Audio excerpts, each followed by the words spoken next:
नमस्कार, JCRT के DG school में मैं आपका स्वागत करती हूँ। आज हम कक्षा 7 के विज्ञान विषय के पाठ 15 पौधों में जनन भाग 2 के बारे में चर्चा करेंगे एवं कुछ महत्वपूर्ण विषय वस्तुओं को समझने का प्रयास करेंगे।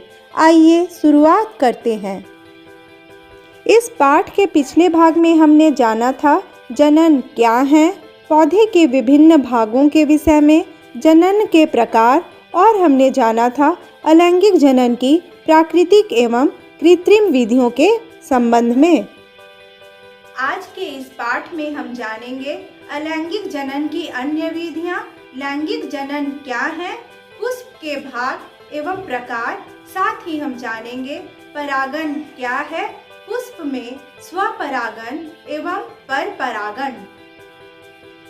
आज हम यह भी जानेंगे निषेचन क्या है, निषेचन के पश्चात फल एवं बीज का विकास होता है। साथ ही हम जानेंगे बीज प्रकीर्णन क्या है और बीज प्रकीर्णन के साधन कौन कौन से हैं। अलैंगिक जनन की अन्य विधियों में शामिल हैं पहला मुकुलन, दूसरा खंडन, तीसरा बीजाणु जनन। कुछ सजीव ऐसे होते हैं जिन्हें यदि पर्याप्त पोषण उपलब्ध हो तो कुछ ही घंटों में वृद्धि करके जनन करने लगते हैं। यीस्ट एक एकल कोशिका जीव है। आइए देखते हैं ये जनन कैसे करते हैं।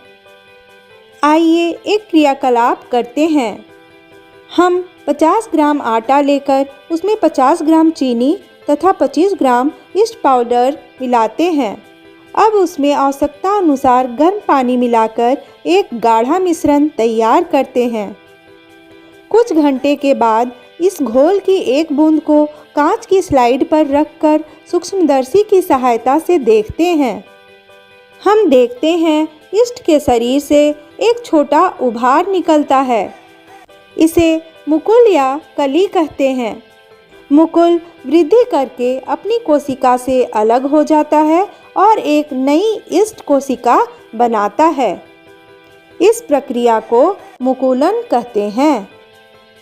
आपने किसी तालाब में अथवा ठहरे हुए पानी में देखा होगा कुछ फिसलनदार गुच्छे तैरते हुए नजर आते हैं। ये शैवाल होते हैं। इसका नाम स्पाइरोगायरा है और यह 2 या 2 से अधिक भागों में टूट जाता है। प्रत्येक टुकड़ा अपने खोए हुए भागों को पुनः एक पूर्ण शरीर बना लेता है। यह प्रक्रम निरंतर चलता रहता है। यह विधि खंडन कहलाती है। अलैंगिक जनन की यह विधि रीजेनरेशन भी कहलाती है। अलैंगिक जनन की अगली विधि है बीजाणु निर्माण या बीजाणु जनन। डबल रोटी को नम करके 2-3 दिन तक ढककर आप रख दीजिए। 2-3 दिनों के बाद इसका अवलोकन कीजिए। आप क्या देखते हैं? आप देखेंगे कि वायु में उपस्थित बीजाणु निर्मुक्त होकर डबल रोटी की सतह पर उग जाते हैं। इस प्रकार का जनन कुछ बैक्टीरिया तथा कुछ निम्न वर्गीय पौधे जैसे कवक, मॉस, फर्न आदि में पाया जाता है। इसमें एक थैलीनुमा रचना होती है जिसके अंदर बहुत सारे बीजाणु होते हैं। इस संरचना को बीजाणुधानी कहते हैं। आइए अब हम जानें लैंगिक जनन किस प्रकार होती है। आप जानते हैं कि पुष्प या फूल पौधे के जनन अंग होते हैं। आइए एक अड़हुल का फूल लेते हैं और उसके नर जनन अंग तथा मादा जनन अंग को पहचानने की कोशिश करते हैं। एक फूल का नर जनन अंग पुंमंग कहलाता है जिसमें कई पुंकेसर होते हैं। पुंकेसर के शीर्ष पर परागकोश पाया जाता है जिसमें परागकण विकसित होते हैं। फूल का मादा जनन अंग जायांग कहलाता है। इसके अलग अलग भाग हैं अंडाशय, वर्तिका तथा वर्तिकाग्र। प्रत्येक अंडाशय में एक या उससे अधिक बीजांड होते हैं। हम देखते हैं अड़हुल के फूल में नर जनन अंग पुंकेसर और मादा जनन अंग स्त्री केसर या जायांग दोनों ही होते हैं। ये द्विलिंगी पुष्प कहलाते हैं। उड़हुल, गुलाब और सरसों के पुष्प द्विलिंगी होते हैं। कुछ पुष्प में केवल नर जनन अंग पुंकेसर या केवल मादा जनन अंग स्त्री केसर ही उपस्थित होते हैं। इन्हें एक लिंगी पुष्प या अपूर्ण पुष्प कहते हैं। परागकण हल्के होते हैं, अतः वायु अथवा जल द्वारा बहाकर ले जाए जा सकते हैं। पुष्पों पर बैठने वाले कीटों के शरीर पर परागकण चिपक जाते हैं और जब यह कीट किसी दूसरे पुष्प पर बैठते हैं तो पुष्प के वर्तिकाग्र पर कुछ परागकण गिर जाते हैं। वह प्रक्रिया जिसके द्वारा परागकण परागकोश से वर्तिकाग्र तक पहुँचते हैं परागन कहलाती है। यदि एक ही पुष्प के परागकण उसी पुष्प के वर्तिकाग्र पर पहुँचते हैं तब यह स्वपरागन कहलाती है। जब पुष्प के परागकण उसी पौधे के किसी अन्य पुष्प के वर्तिकाग्र पर गिरते हैं तो इसे परपरागन या क्रॉस पॉलिनेशन कहते हैं। परागकण एक पराग नालिका बनाता है जो वृद्धि करते हुए अंडकोशिका तक पहुंचता है। यहाँ यह मादा युग्मक से मिलती है। नर तथा मादा युग्मकों के संयोग से बनी कोशिका युग्मनज कहलाती है। मादा युग्मक से नर युग्मक के संयोजन की विधि को निषेचन कहते हैं।